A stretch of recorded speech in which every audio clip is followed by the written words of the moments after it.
Assalamualaikum warahmatullahi wabarakatuh. Perkenalkan, nama saya Ardana Ricuari Ramadhani dari kelas 10 E2. Pemanasan global adalah fenomena peningkatan suhu rata-rata permukaan bumi dan atmosfer secara keseluruhan.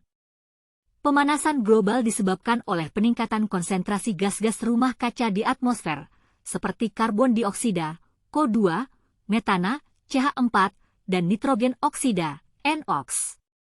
Aktivitas manusia, terutama pembakaran bahan bakar fosil, deforestasi, dan industri, berkontribusi secara signifikan terhadap peningkatan konsentrasi gas-gas rumah kaca ini. Pemanasan global disebabkan oleh peningkatan konsentrasi gas-gas rumah kaca di atmosfer bumi.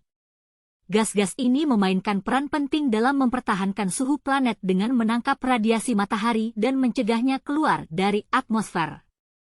Beberapa penyebab utama pemanasan global meliputi 1.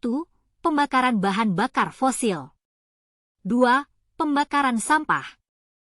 3. Industri. 4. Transportasi. 5. Pemakaian refrigeran. Solusi untuk mengatasi pemanasan global yaitu 1. Mengurangi ketergantungan pada bahan bakar fosil. 2. Mendorong pengguna untuk menggunakan energi terbarukan seperti tenaga matahari, angin, dan hidro. 3. Meminimalkan pembuangan sampah dan meningkatkan sistem daur ulang. 4.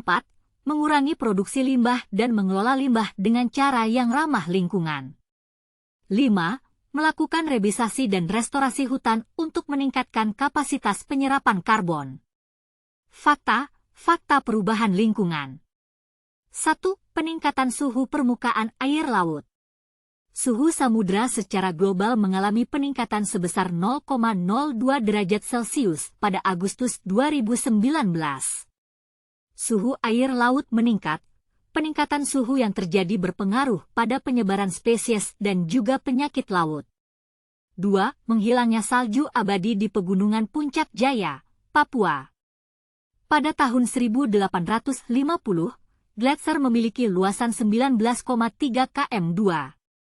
Pada tahun 2018, luasan gletser tersebut hanya tersisa 0,5 km2.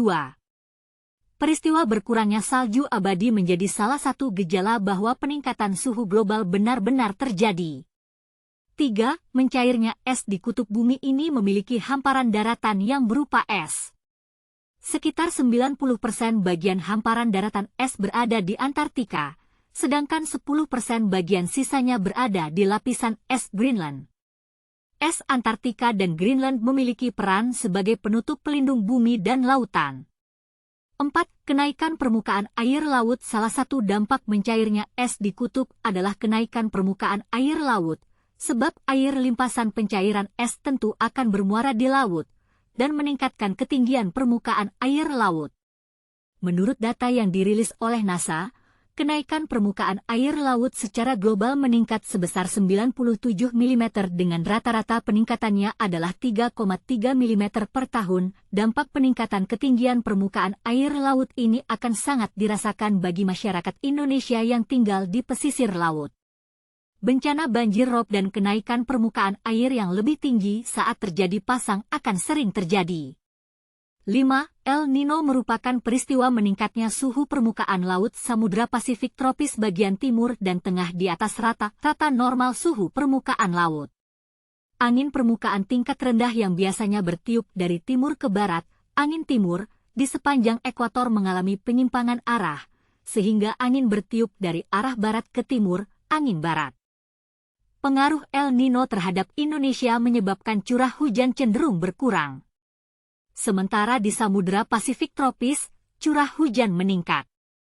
6. La Nina merupakan peristiwa menurunnya suhu permukaan laut Samudra Pasifik tropis bagian timur dan tengah di bawah rata-rata normal suhu permukaan laut. Pengaruh peristiwa La Nina di wilayah Indonesia adalah curah hujan cenderung meningkat. Sementara di Samudra Pasifik tropis, curah hujan menurun. Angin timur laut yang normas di sepanjang ekuator menjadi lebih kuat. Sekian presentasi dari saya. Wassalamualaikum warahmatullahi wabarakatuh.